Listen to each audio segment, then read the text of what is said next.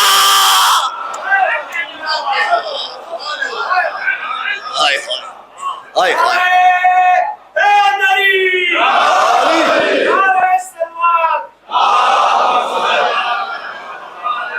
اس زمانے والوں امام کسی ایسے ویسے کو نہیں کہتے. سن لیجئے آپ، شمس تبریز سے آج سے 12 سال پہلے نظام الدین اولیاء کو کچھ خدام مانگ رہے تھے، مصروفیت تھی، دے نہیں پائے یہ کلام. بڑی مشکلوں سے یہ امانتیں ہیں جو ڈھونڈی جاتی ہیں اور آسانی سے آپ تک پہنچائی جاتی ہیں. صلوات پڑھ لیں بآواز بلند. سنیے، امام اسے کہا جاتا ہے جس کی امام حق سے باشد کی در وقت ولادت ہو بود در خانہ کعبہ زکابش در صفا باشد. وہ زمانے والوں امام کسی ایسے ویسے کو نہیں کہتے، امام اسے کہا جاتا ہے جس کی ولادت کعبے میں ہو اور اس کی ولادت کی وجہ سے کعبہ پاک ہو جائے. آئے ہائے رے بھائی میں کیا عرض کر رہا ہوں، اور اس کی ولادت کی وجہ سے کعبہ پاک ہو جائے. تو کیا ہے ذات علی، کیا ہے علی کی ذات جو کم سے کم کعبے کو پاک کرے. اب میں 2 لمحے کے لیے رکتا ہوں یہیں نظام الدین اولیاء پہ، 2 لمحے کے لیے. یہ ہے نظام الدین اولیاء. اہل سنت کا ایک اور بڑا نام سنیے، علامہ ابن ابی الحدیب معتزلی، فرقہ اعتزال سے تعلق رکھتے ہیں، معتزلہ فرقے سے تعلق رکھتے ہیں. اور یہ وہ شخصیت ہے جس نے نہج البلاغہ کی شرح 21 جلدوں میں کی ہے. نہج البلاغہ کی شرح نہج البلاغہ کے عنوان سے 21 جلدوں میں شرح لکھتے لکھتے علی کی مدح کرنی شروع کی. 80 اشعار لکھے علی کی مدح میں، اور وہ شرح نہج البلاغہ میں موجود ہیں. آپ نجف اشرف ماشاءاللہ، آپ سب کو مولا اپنی بارگاہ میں زیارت کے لیے بلائیں. آپ جب جائیں گے مولا کائنات کی زری کی زیارت کریں گے تو آپ قبے کے اندر دیکھیں گے کہ عربی میں کچھ لکھا ہوا ہے. وہ آیتیں نہیں لکھی ہیں, وہ حدیثیں نہیں لکھی ہیں. علامہ ابن ابی الحدید معتزلی کے 80 اشعار لکھے ہیں. آپ نے غور نہیں فرمایا, اتنے معتبر ہیں کہ علی کی بارگاہ میں ہیں. ارے بھائی میں کیا عرض کر رہا ہوں, اتنے معتبر ہیں کہ علی کی بارگاہ میں. ادھر نظام الدین اولیاء کیا کہہ رہے ہیں, امام اسے کہا جاتا ہے جس کی ولادت کعبے میں ہو, اور اس کی ولادت کی وجہ سے چونکہ ایک شعر ٹیلی کرتا ہے نظام الدین اولیاء کے شعر سے, وہ سن لیجئے. امام اسے کہا جاتا ہے جس کی ولادت کعبے میں ہو, اس کی ولادت کی وجہ سے کعبہ پاک ہو جائے.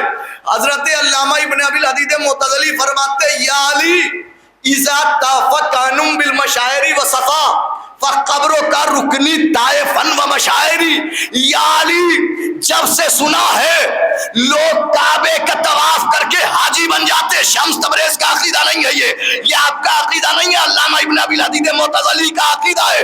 وہ کہتے ہیں یا علی جب سے سنا ہے لوگ کعبے کا طواف کر کے حاجی بن جاتے ہیں, تب سے لے کر آج تک میں تیری قبر کا طواف کر کے حاجی بن جاتا ہوں. اس لیے کہ یا علی میں جانتا ہوں جس کعبے میں تو 3 دن رہے, جب اس کا طواف واجب ہو جائے تو جس نجف میں تو آج بھی رہ رہا ہے.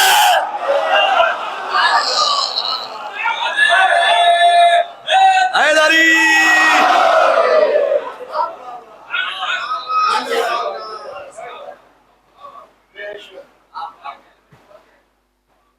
جس نجف میں تو آج بھی سو رہا ہے. اچھا 2 لمحے کے لیے رکیے یہاں علامہ ابن ابی الحدید معتزلی پہ. سلطان سلیم عثمانی, سلطان سلیم عثمانی آپ جانتے ہیں, بہت بڑا حاکم تھا. سلطان سلیم عثمانی اس کا کوفے سے گزر ہوا تو دیکھا کہ کچھ مومنین ہیں کہ جو قافلے کی شکل میں کسی بارگاہ میں جا رہے ہیں. تو اس نے اپنے خدام سے پوچھا یہ کون لوگ ہیں, کہاں جا رہے ہیں اس قافلے کی شکل میں؟ تو اس نے بتایا کہ یہ علی کے شیعہ ہیں, آپ کو پتہ نہیں ہے کہ یہاں مولا علی کی قبر ہے؟ کہ اچھا کہاں یہ ان کی زیارت کو جا رہے ہیں؟ تو تھا نہیں علی کا چاہنے والا. کہا آؤ چلے دیکھیں یہ کرتے کیا ہے, آؤ چلو دیکھتے ہیں یہ کرتے کیا ہے. چلا سلطان سلیم عثمانی, پہنچا علی کی بارگاہ میں. نہ جانے کیا دیکھا, کیا محسوس کیا, عقیدہ بدل گیا. ارے بھائی میں کیا عرض کر رہا ہوں, نہ جانے کیا محسوس کیا, کیا دیکھا, عقیدہ بدل گیا. علی کی بارگاہ سے واپس پلٹا. ہے نجف میں, کہاں ہے نجف میں, علی کی زری سامنے ہے, علی کی قبر سامنے ہے, علی کا روضہ سامنے ہے نجف اشرف میں. نجف میں ہونے کے باوجود باہر نکلا اور نکل کے علی کی بارگاہ کا رخ نہیں کیا بلکہ جنت البقیع کا رخ کیا. ارے بھائی میں کیا عرض کر رہا ہوں, پہلا دن ہے ابھی, پہلا لمحہ ہے علی کی محبت پر, رخ کیا جنت البقیع کا. میں سوچ رہا تھا کہ جنت البقیع کا رخ کیوں کیا. اصل میں سلطان سلیم عثمانی یہ بتانا چاہ رہا تھا کہ علی کی محبت اسی کے دل میں آئے گی کہ جس کے دل میں زہرا کے قاتلوں کے لیے نفرت آ جائے. ارے بھائی جزاک اللہ, جزاک اللہ, جزاک اللہ, مولا آباد رکھے, جزاک اللہ. نعرہ حیدری. دیکھیے اصل میں دیکھیے سندھاولی ہے, مظفر نگر ہے, اور میں چونکہ پہلے بھی آ چکا ہوں بہت بار, قصہ بھی آتا رہتا ہوں, اشرا پڑھنے کے لیے 2 سال آیا. جرم سمجھتا ہوں کہ میں کسی کو بار بار قریب بلاؤں, لیکن سامعین کو آگے کی خالی جگہ دیکھ کر کے خود قریب آ جانا چاہیے. صلوات پڑھنے والا سے بلند. نہیں سرکار کو تو چھوڑیے, یہ جو آپ کے جیسے ایک جگہ ہے, جیسے یہ ہمارے وائٹ کرتا پہنے ہوئے بھائی, ان کے آگے ایک جگہ خالی ہے تو آپ قریب آ جائیے. یہاں بھائی ہمارے بیٹھے ہیں, ان کے آگے 1-2 جگہ خالی ہے. بھائی قریب بھائی آپ بیٹھے ہیں, ان کے آگے جگہ خالی ہے, ذرا سے یہ قریب آ جائے, یا پیچھے والے باقاعدہ اٹھ کر کے آ جائے.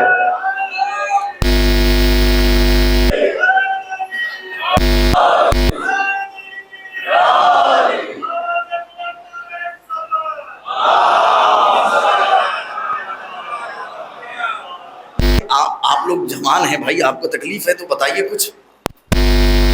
آپ کو پتا ہے کولر کہ ہم نے اپنا کولر ادھر کروا دیا بھائی. پہنو اس وقت مجھ سے زیادہ گرمی کسی کو نہیں لگ رہی ہوگی, میں نے کولر بھی ہٹا دیا ہے, آپ کی طرف کروا دیا ہے. بس آپ تھوڑا سا متصل ہو کر کے سن لیں. میرا عزیزان گرامی, تو یہ بات میں عرض کر رہا تھا, ہے کہاں نجف میں رخ کیا جنت البقیع کا، اور کیا کہا؟ آپ دیکھیے پہلا دن ہے علی کی محبت پر، وہ کہ خطاب علی سے نہیں کیا، خطاب کرنا چاہیے تھا مولا علی سے، لیکن بتا رہا ہے جس کے دل میں علی کی محبت آئے گی اس کے دل میں زہرا کے قاتلوں کے لیے نفرت ضرور آئے گی۔ خطاب علی سے نہیں کیا، خطاب جناب سیدہ سے کیا، خطاب کر کے کہتا ہے الیکم بنی الزہرا حجی و عمرتی و انتم، دیکھیے شمس تبریز کا عقیدہ نہیں ہے، سلطان سلیم عثمانی کا عقیدہ ہے، آپ کا عقیدہ نہیں ہے۔ آپ کا عقیدہ اس سے آگے بھی ہو سکتا ہے، اس سے نیچے بھی رہ سکتا ہے، اس کے پیچھے بھی رہ سکتا ہے۔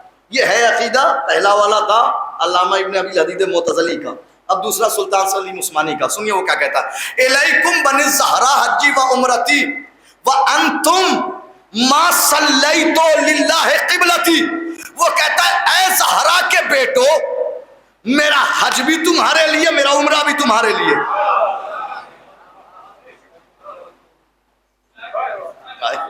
کاش ندرت ملاحظہ کرتے، اے زہرا کے بیٹو میرا حج بھی تمہارے لیے، میرا عمرہ بھی تمہارے لیے۔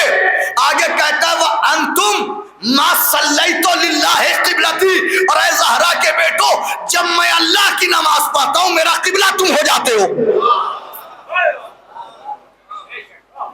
جب میں اللہ کی نماز پڑھتا ہوں میرا قبلہ تم ہو جاتے ہو۔ اللہ کی نماز پڑھتا ہوں میرا قبلہ بہت زمانے تک سوچتا رہا، یہ سلطان سلیم عثمانی نے کہا کیا؟ میں سوچتے سوچتے بات بس اتنی سی سمجھ میں آئی کہ اصل میں سلطان سلیم عثمانی اپنی آنے والی اسی نسل کو بتانا چاہ رہا تھا جسم کے قبلے کو کعبہ کہتے ہیں، روح کے قبلے کو علی کہتے ہیں۔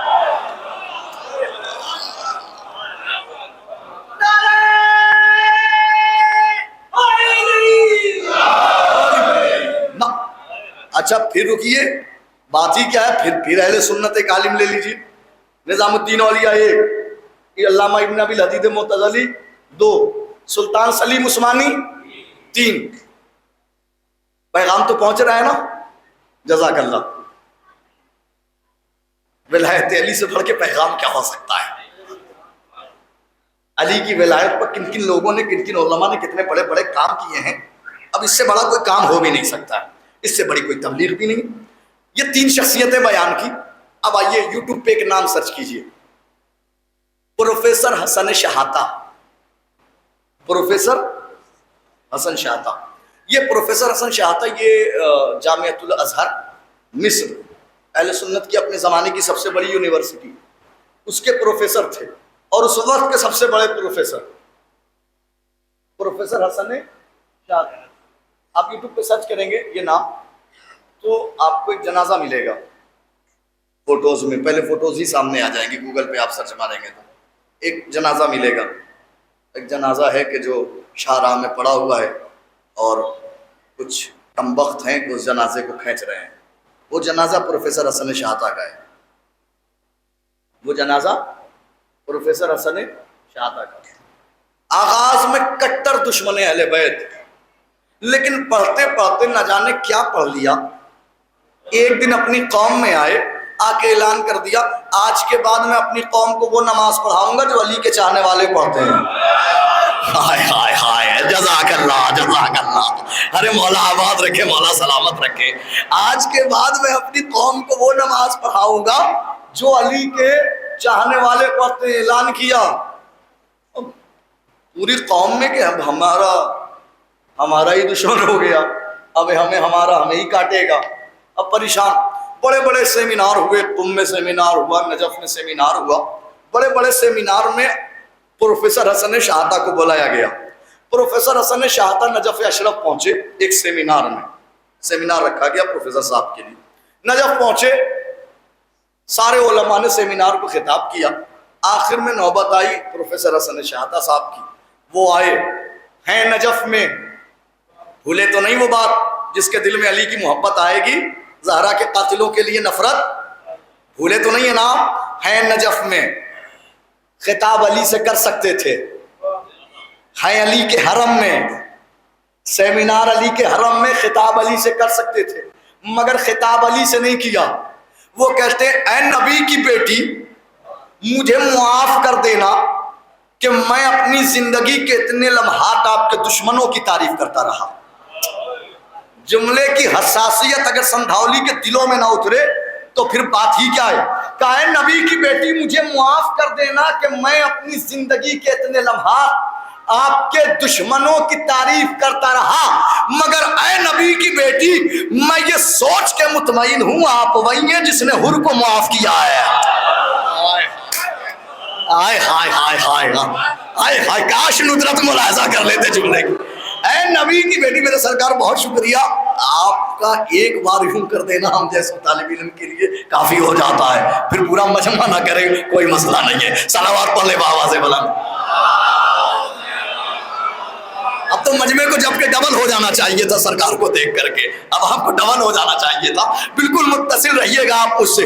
کہا نبی کی بیٹی مجھے معاف کر دینا کہ میں اپنی زندگی کے اتنے لمحات آپ کے دشمنوں کی تعریف کرتا رہا، مگر میں یہ سوچ کے مطمئن ہوں آپ وہی ہیں جس نے حر کو معاف کیا ہے۔ اب 2 لمحے کے لیے سیمینار کی آگے کی بات آگے کر لیتے، 2 لمحے کے لیے سنیے۔ سیمینار سے واپس مصر پہنچے، مصر میں سزائے موت سنائی گئی، پھانسی دی گئی مصر میں، 3 دنوں تک لاش پھرائی گئی مصر میں، قتل کیا گیا مصر میں، لاش پھرائی گئی مصر میں، قبر کربلا میں ہے، مگر آپ وہی ہیں جس نے حر کو معاف کیا ہے۔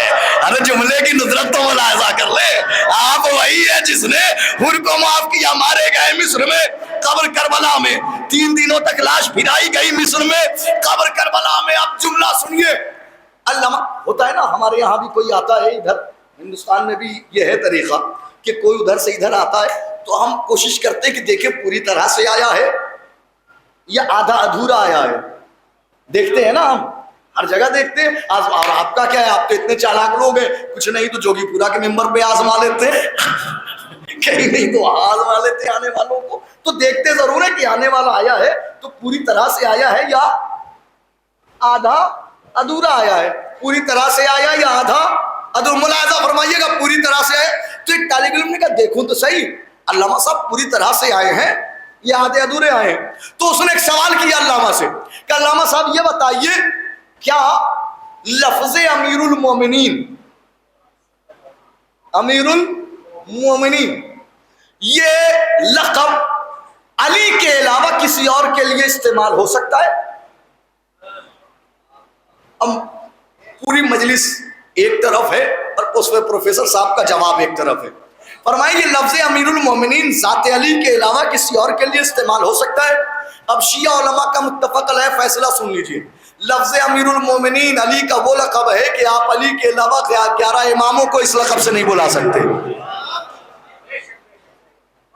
اب یہ روایت میں نے دیکھی نہیں، سنی ہے اپنے علماء سے کہ کسی نے خطاب کر دیا تھا چھٹے امام کو یا امیر المومنین کہہ کے، تو امام نے اسے ٹوک دیا تھا یہ۔ لیکن علماء کا متفق علیہ فیصلہ ہے کہ لفظ امیر المومنین آپ علی کے علاوہ کسی اور کے لیے استعمال نہیں کر سکتے۔ وہاں ایک طالب علم سوال کر رہا ہے کیا لفظ امیر المومنین علی کے علاوہ ان کے لیے استعمال ہو سکتا ہے؟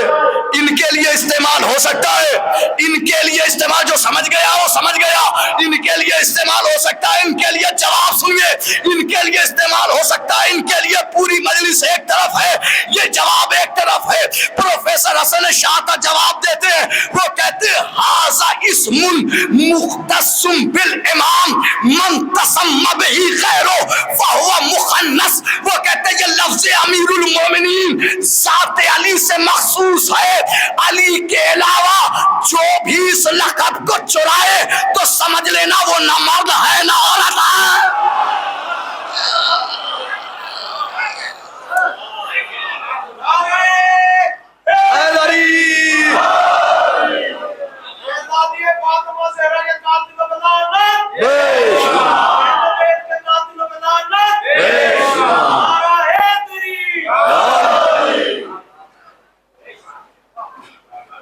جو بھی اس لقب کو چرائے تو سمجھ لینا وہ نہ مرد ہے۔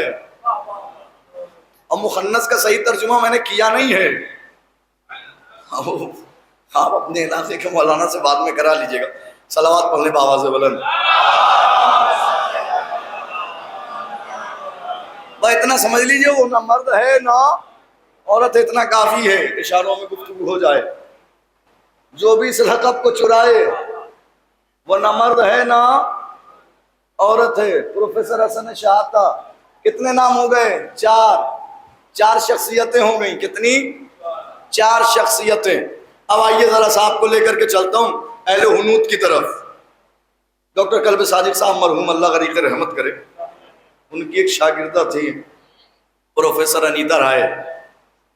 پروفیسر انیتا رائے، اور انہوں نے مذہب پر ریسرچ کرتے کرتے اس کیفیت میں آ گئی کہ وہ علی کی شیعہ ہو گئی.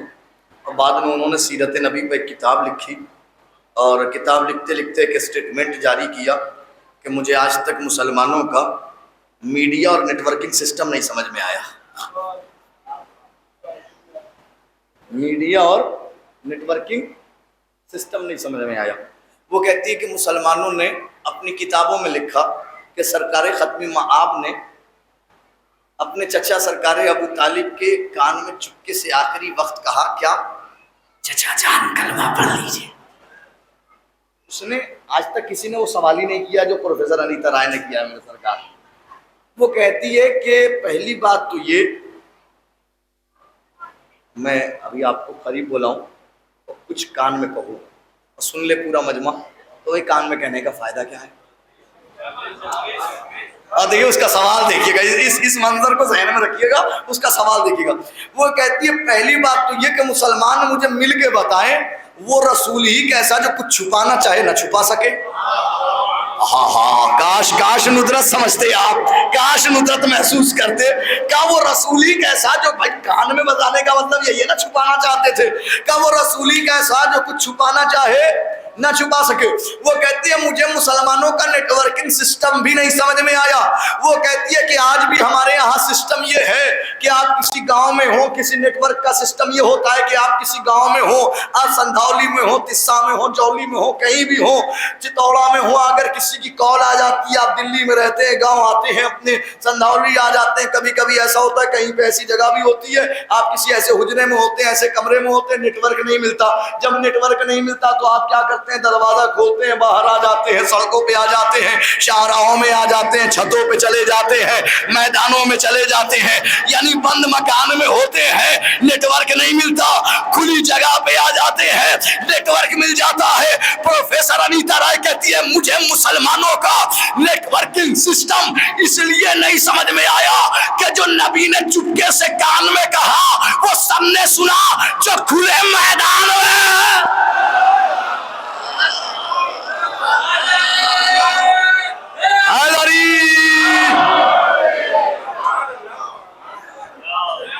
جو نبی نے چپکے سے کان میں کہا وہ سب نے سنا جو کھلے میدان میں کہا.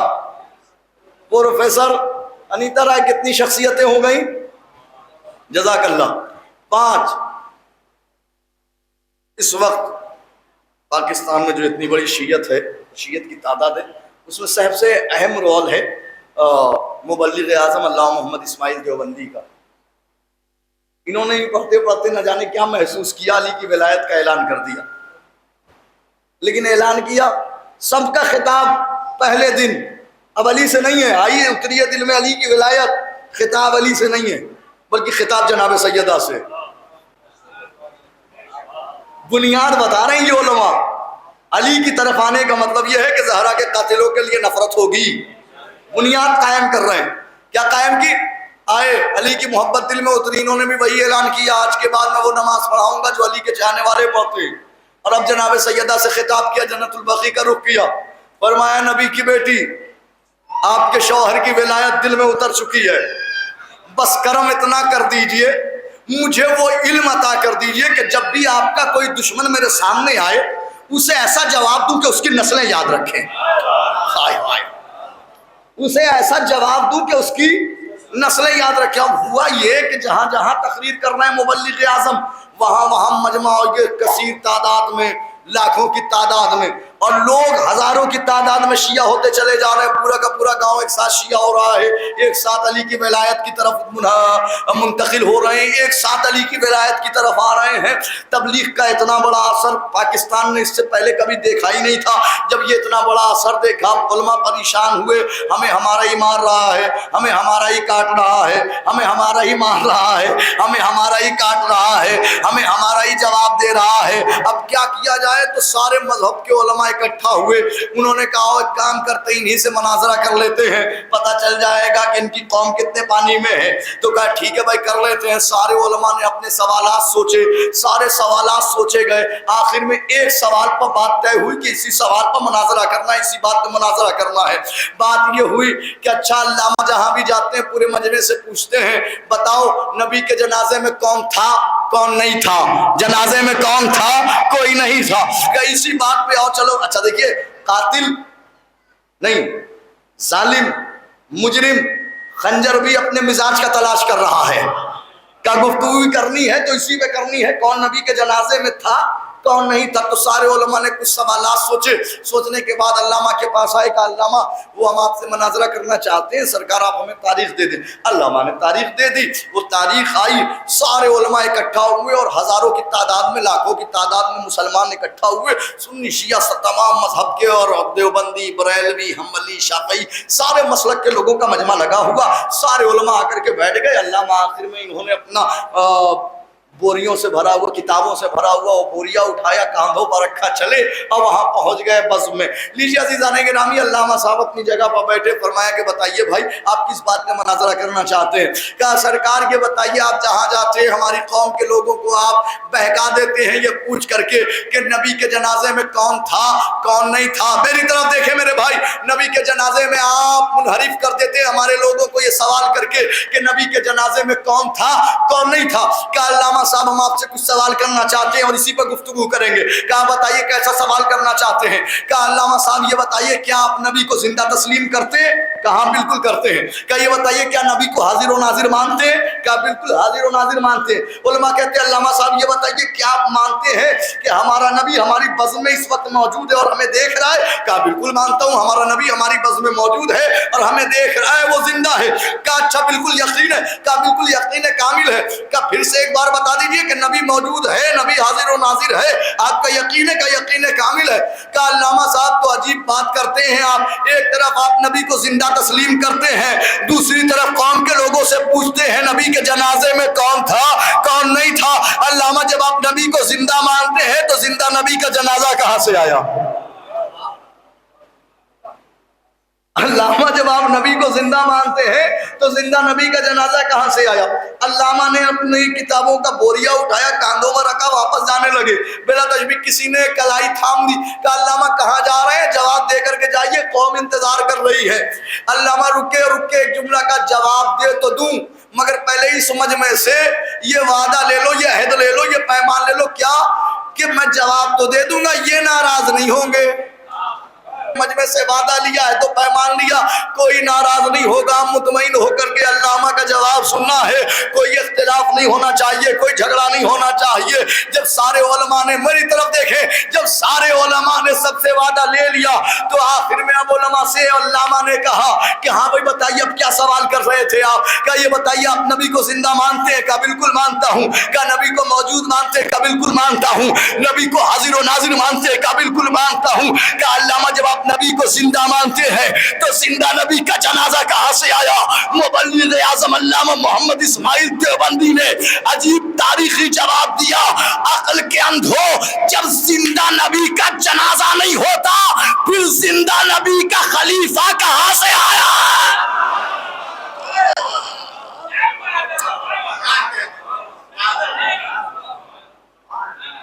علامہ نے ہم جیسوں کو ایک بات سکھائیے کہ جب بھی علی کا دشمن کوئی ٹیڑھے سوال کرے تو اسے جواب بھی ٹیڑھا دینا، جب ٹیڑھا سوال کرے تو اسے جواب بھی ٹیڑھا، یعنی جیسا سائل ویسا جواب۔ اور علامہ پوری زندگی یہی راہ رکھا انہوں نے اپنے اصول میں، جیسا سائل ویسا جواب، جیسا سائل ویسا جواب۔ یہ لوگ اپنے اپنے نام سے پڑھ دیتے ہیں جبکہ یہ مبلغ اعظم کا ہے، جو آگے میں بتانے جا رہا ہوں کہ کسی نے مبلغ اعظم سے پوچھا کہ سرکار یہ بتائیے کہ قرآن میں ماتم کہاں ہے؟ قرآن میں ماتم تمام کر دی مجلس، جانے کی ضرورت نہیں ہے، قرآن میں ماتم کہاں ہے؟ تو علامہ نے جواب دیا ماتم کی آیت وہیں پر ہے جہاں پہ تراویح کی آیت ہے، تراویح کی آیت کے فوراً بعد ماتم کی آیت ہے۔ ہائے ہائے ہائے ہائے، یہ علامہ ہی کا جواب ہے۔ لوگ بہت سارے لوگوں کو دیکھا کہ اپنے اپنے نام سے پڑھے جا رہے ہیں، یہ یعنی جیسا سائل ویسا جواب، جیسا سوال ویسا جواب۔ مبلغ اعظم علامہ محمد اسماعیل دیوبندی۔ تو میں اب یہاں پہ اب یہ نتیجے میں یہاں پہ آ رہا ہوں، میں اس منزل تک پہنچا ہوں کہ ان تمام علماء نے جو کچھ بھی بیان کیا اس سے ایک بات تو ظاہر ہو گئی، یہ ان کو مانیں گے، نظام الدین اولیاء کو مانیں گے، نظام الدین اولیاء کی نہیں مانیں گے۔ آئے بھائی میں کیا عرض کر رہا ہوں، علامہ ابن ابی الحدید معتزلی کو مانیں گے، ان کی نہیں مانیں گے، پروفیسر حسن شاہٹا کو مانیں گے، ان کی نہیں مانیں گے، مبلغ اعظم علامہ محمد اسماعیل دیوبندی کو مانیں گے، ان کی نہیں مانیں گے، خواجہ معین الدین چشتی کو مانیں گے، ان کی نہیں مانیں گے۔ یعنی دیکھ رہے ہیں آپ، غور فرما رہے، بڑے بڑوں کے حالات یہی ہیں۔ ارے بھائی چلو ان کی بات ہٹاؤ، جب ان کو نہیں مانتے تو ان کو تو مانتے ہوگے، پہلے خلیفہ کو تو مانتے ہوگے۔ میں تمہیں پہلے خلیفہ کی روایت سنا دیتا ہوں، یہ ساری شخصیتیں درکنار ہے، پہلے خلیفہ اس کے راوی ہے، حدیث پیغمبر اسلام سے ہے، راوی پہلے خلیفہ ہے، پہلے خلیفہ روایت کرتے کہ مجھ سے میرے نبی نے فرمایا، مجھ سے یعنی نبی کو بھی معلوم تھا مجھے کس سے کیا کہنا ہے، مجھے کس سے کیا بتانا ہے۔ یہ فرماتے مجھ سے میرے نبی نے فرمایا، کیا فرمایا؟ یہ کہتے نبی نے فرمایا لا یجوز احد الصراط الا من كتب له علی الجواز، جنت میں کوئی اس وقت تک نہیں جا سکتا جب تک علی سے نہ لکھوا کر لائے۔ پلے صراط سے کوئی اس وقت تک نہیں گزر سکتا جب تک علی سے نہ لکھوائے۔ یعنی انہوں نے بھی ایک بات بتا دی، علی سے لکھوانا پڑے گا۔ حالانکہ روایت نقل کرنے والے کو یہ نہیں پتا کہ علی سے لکھوائے گا وہی جو محمد کو قلم اور کاغذ دینے کا عادی ہوگا۔ ہائے میں کیا عرض کر رہا ہوں، علی سے لکھوائے گا وہی جو محمد کو قلم اور کاغذ دینے کا۔ تو علی ہمارا امام، بڑے بڑوں نے مانا، بڑے بڑوں نے علی کی فضیلت کا اقرار کیا، ان کو مانیں گے، ان کی نہیں مانیں گے۔ علی ہمارا امام ہے، ہر جگہ ہر بزم میں کہتے علی ہے ہمارا امام، علی ہمارا رہبر، علی ہمارا سلطان، علی ہمارا سلطان۔ اور آخری بات ہے، مجلس تمام کر رہا ہوں، ایک بات بتائیے، ہم علی کو اپنا سلطان کیوں نہ مانیں؟ ہم علی کو اپنا سلطان کیوں نہ مانیں؟ بھائی نہ ماننے کی وجہ تو بتائیے، کوئی وجہ ایک آدمی لے آئے کسی مذہب کا علی کو نہ ماننے کی وجہ، ایک مذہب کا کوئی بندہ لے آئے نہ ماننے کی وجہ۔ کیسا امام ہے، کیسا سلطان ہے کہ دنیا سے جا رہا ہے، جانے سے پہلے اپنے چاہنے والوں کو مطمئن کر کے چلا گیا۔ کیا مطمئن کیا؟ اے ہمارے شیعو، جہاں بھی رہنا، جس مذہب میں رہنا، جس علاقے میں رہنا، جس قریے میں رہنا، جس ملک میں رہنا، مطمئن رہنا، علی کا وعدہ ہے، علی قبر میں آئیں گے، علی حشر میں آئیں گے، علی نشر میں آئیں گے، علی کا وعدہ ہے، علی قبر میں آئیں گے، علی لحد میں آئیں گے، علی حشر میں آئیں گے، علی نشر میں آئیں گے۔ میں دنیا والوں سے کوئی شکوہ نہیں کروں گا، کوئی شکایت نہیں کروں گا۔ اتنے دلائل پیش کرنے کے باوجود اب دنیا والے جسے چاہے اپنا امام مانے، جسے چاہے اپنا پیشوا مانے، جسے چاہے اپنا رہنما مانے، مگر میں دنیا والوں سے ایک جملہ ضرور کہوں گا کہ جسے چاہو مانو، مگر ماننے سے پہلے اپنا کوئی ایک امام دکھا دو جس نے یہ کہا ہو تم مرو گے تو میں آؤں گا، میں تمہاری قبر میں آؤں گا، میں حشر میں آؤں گا، میں نشر میں آؤں گا۔ عقل کے اندھ ہو، جو زندہ نبی کی مدد کو نہ آئے وہ مردہ لوگوں کی ماں۔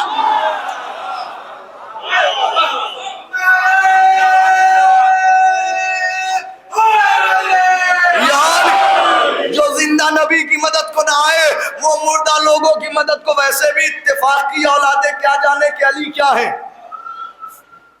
میں تو کہہ گیا جو مجھے کہنا تھا۔ اتفاق کی اولادیں کیا جانے کہ علی کیا ہے۔ علی کو سمجھنے کے لیے اولاد منتی ہونا ضروری ہے۔